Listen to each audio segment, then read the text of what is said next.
donner l'électricité à toute la population d'ici 2030, produire une énergie moins chère et plus propre, renforcer le secteur des mines sont entre autres les objectifs de la révolution progressiste populaire.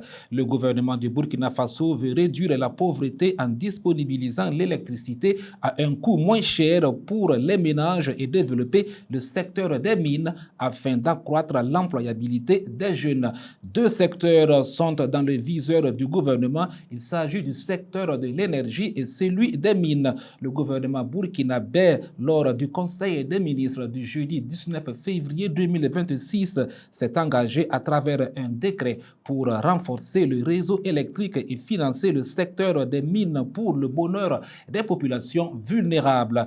Une décision décisive et qui mérite qu'on en parle autour de ce thème.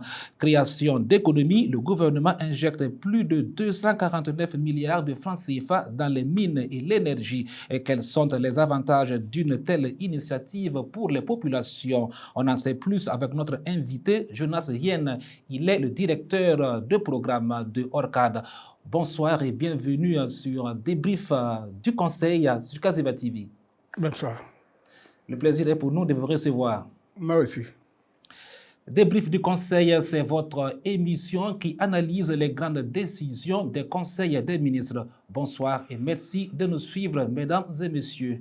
Alors, Monsieur Hien, vous l'avez suivi lors du Conseil des ministres du jeudi 19 février. Le gouvernement a pris un décret afin de mettre fin aux souffrances des populations locales vulnérables à travers le secteur des mines et le secteur de l'énergie. Comment est-ce que vous avez apprécié ce décret? Oui, c'est une suite logique et une cohérence avec les objectifs de la révolution. Le gouvernement a décidé d'améliorer les conditions de vie des populations, de s'engager dans une dynamique de rupture, de construction de la souveraineté. Et cette souveraineté doit se construire à plusieurs niveaux, au plan politique, au plan économique, au plan social, au plan stratégique, au plan sécuritaire. Et tout ça doit se faire avec le peuple. C'est pourquoi d'ailleurs la révolution est dite non seulement progressiste, mais aussi populaire, c'est-à-dire portée par le peuple. Et pour que le peuple suive, il faut que le peuple soit dans un certain nombre de conditions d'épanouissement.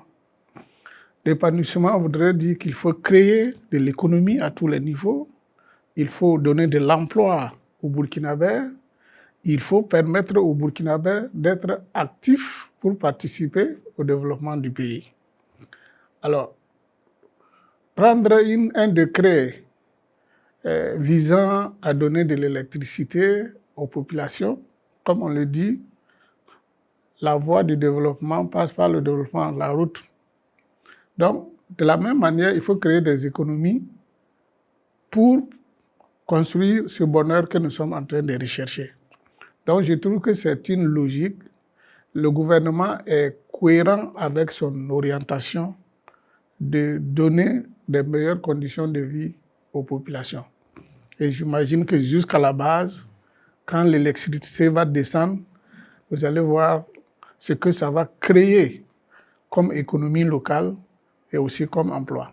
Ok, l'énergie qui crée de l'économie, comment est-ce que cela est possible? L'énergie va envoyer de l'économie dans le village. Ouais, si vous prenez un village que je qualifierais de nu, nu en ce sens qu'il n'y a pas de bonne route, il n'y a pas de courant, ils sont laissés à eux-mêmes. Et entre-temps, il y a une tracée de bonne route ou un goudron qui passe, qui traverse le village. Il y a le courant qui arrive et qui a supposé que vous êtes hors de votre village depuis 5 ans, 10 ans. Et quand vous allez revenir, vous n'allez plus reconnaître le village parce que beaucoup de choses vont évoluer.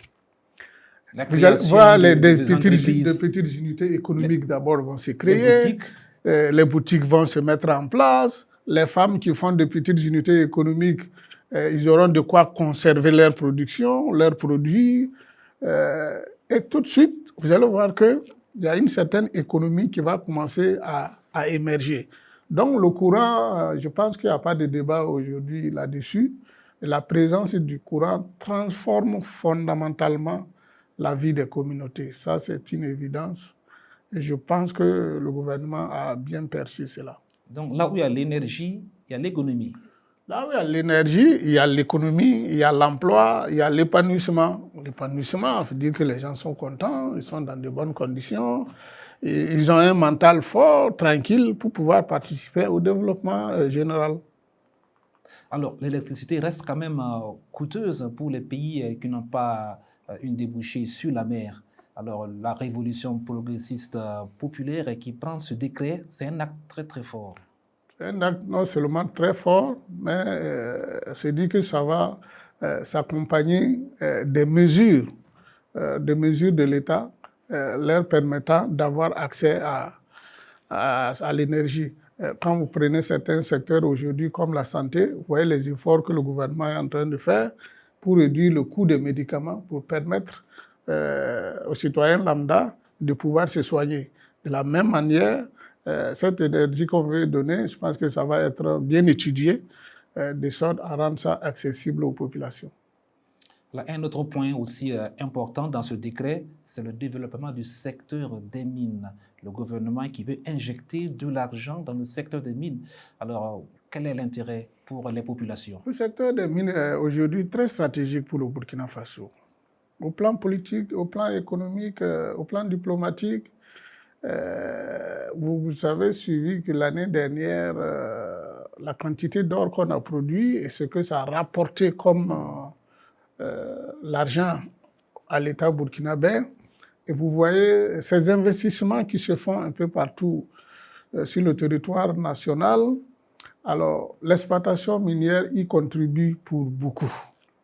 Alors, aujourd'hui, prendre des mesures qui encadrent mieux ce secteur, qui développent mieux ce secteur, c'est pour dire une fois de plus que le secteur minier contribue aujourd'hui à développer l'économie. L'économie au niveau national, l'économie au niveau national. Donc c'est aussi un secteur très stratégique pour l'ensemble de la population. Donc je pense aussi que ça a été bien perçu de savoir que nous avons un autre moteur économique très important qu'il va falloir bien encadrer, bien développer pour créer cette richesse-là, ajoutée à d'autres secteurs pour mieux répondre aux attentes des populations en matière d'investissement. Alors, depuis l'arrivée de la révolution progressiste populaire, alors, on sent que le secteur minier est en train de se transformer. Alors, certaines sources disent que le Burkina Faso a pu avoir sa première réserve d'or. Qu'en est-il exactement? Ce n'est pas qu'on sent, c'est une réalité. Le changement est radical. Qui connaît le secteur minier il y a 15 ans, 20 ans passés, comme nous autres, comparé à aujourd'hui, c'est vraiment le jour et la nuit. Le secteur des mines est beaucoup plus encadré, bien organisé. L'État tire plus de recettes que par le passé. Il y a toute une révolution au niveau du secteur minier. Des réformes sont déjà menées, il y a encore des réformes en cours. Je pense que c'est une décision politique qu'il faut véritablement saluer. Mais qu'est-ce qui clochait par le passé avec les autres régimes? Bon, ça va être nos analyses. Peut-être qu'ils avaient leurs raisons. Mais de ce que nous savions, c'est que vraiment, on peut dire qu'il n'y avait pas une certaine volonté politique en termes de décisions fortes en faveur du pays. Vous savez, les multinationales dans le secteur des mines sont très puissantes. Elles ont une grande influence sur les États, sur le gouvernement. Alors quand vous n'êtes pas un État très fort, un gouvernement très fort, vous vous laissez facilement influencer par eux. Parce qu'au-delà des sociétés minières que vous voyez ici, il faut voir derrière elles leur gouvernement, leur État. Donc il y a toutes ces pressions-là qui s'exercent sur nos États. Et quand on s'est dit que la plupart de ceux qui viennent exploiter l'or chez nous ces gouvernements-là sont des partenaires du Burkina, ils nous financent, on se laisse influencer négativement comme ça, mais en réalité, on laisse partir nos intérêts. Alors donc, c'est carrément le contraire avec le régime actuel qui met en avant les intérêts du Burkina dans le secteur minier et qui le défend très conséquemment, qui s'impose, qui prend des décisions souveraines dans la gestion, dans la gouvernance de notre secteur. Et c'est ça la différence avec les autres gouvernements passés. Donc, pour moi, les autres gouvernements passés n'ont pas su s'imposer vis-à-vis des multinationales pour défendre vraiment conséquemment le secteur minier burkinabé. Aujourd'hui, on voit que c'est impossible. Si ça se fait aujourd'hui, c'est qu'on pouvait le faire. Bon, mais comme chaque chef de famille a sa façon de gouverner sa famille, c'est ça. Alors, on a vu que les sociétés minières, quand elles sont dans une région, la région est très très chère, la vie est très chère dans ces régions-là. Est-ce que on tient compte de ça aujourd'hui pour alléger la vie des populations? Non, les zones minières sont généralement des zones où la vie est chère. Qu'il y ait l'implantation des projets miniers industriels ou même l'artisanat minier, quand c'est bien développé dans la zone, la vie est toujours chère. Parce que c'est un milieu où les plus chanceux gagnent facilement de l'argent et beaucoup d'argent. Et généralement, ceux qui ont beaucoup d'argent, ils ne discutent pas trop les prix. Alors, toi, tu es pauvre, tu arrives, on dit le poulet, c'est combien? On dit que c'est 3 000. Tu te mets à discuter. L'autre, il vient et demande, c'est combien? On dit 5 000. Il dit, bon, mets ça dans la voiture. Vous voyez? C'est compliqué. Donc, c'est compliqué. Donc, là où il y a suffisamment d'argent qui circule, généralement sans contrôle, la vie est forcément chère. Donc, les zones minières, généralement, ce n'est pas propre au Burkina Faso, que ce soit des zones industrielles ou des zones d'artisanat minier, la vie est généralement chère. C'est un cas général. C'est un cas général. Un peu partout, que ce soit au Burkina oui, Faso ou à l'extérieur. Un peu partout. Alors, vous êtes dans le secteur minier. Alors, quel est votre apport pour soutenir le gouvernement dans la lutte pour le développement des populations locales? Nous avons lutté dans ce secteur depuis plus de 15 ans. Et notre position est celle qui est en train de s'appliquer aujourd'hui. Vous l'avez revendiqué ou on ne vous a pas écouté? Depuis des années, nous avions dit de faire de ce secteur un secteur souverain. Le Burkina Faso prend librement ses lois sur ce secteur. L'investisseur qui vient et qui trouve que la loi ne lui convient pas, c'est à elle de voir si elle reste ou si elle repart. Tout ce que nous faisons doit venir d'abord de nous, nos intérêts devant. Et on s'accorde avec les investisseurs. Si les points convergent, tant mieux. Autrement dit, il n'y a pas à dire qu'il faut laisser les intérêts aux autres au détriment des nôtres.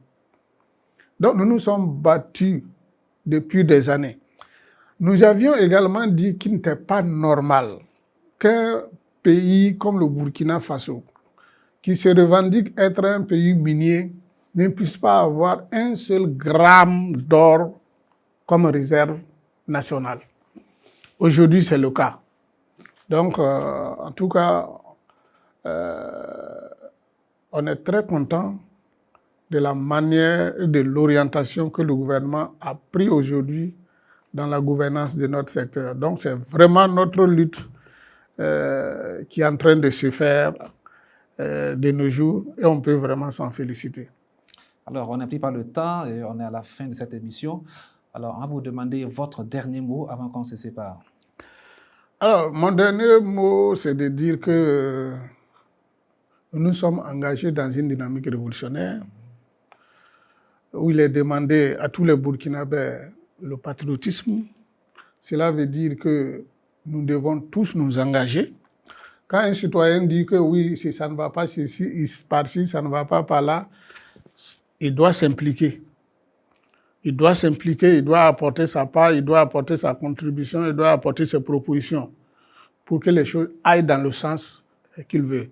Donc c'est un appel à la mobilisation générale pour construire ensemble notre pays. Parce que quand on se proclame souverain, ça veut dire que tout le peuple entier doit se sentir concerné et s'engager.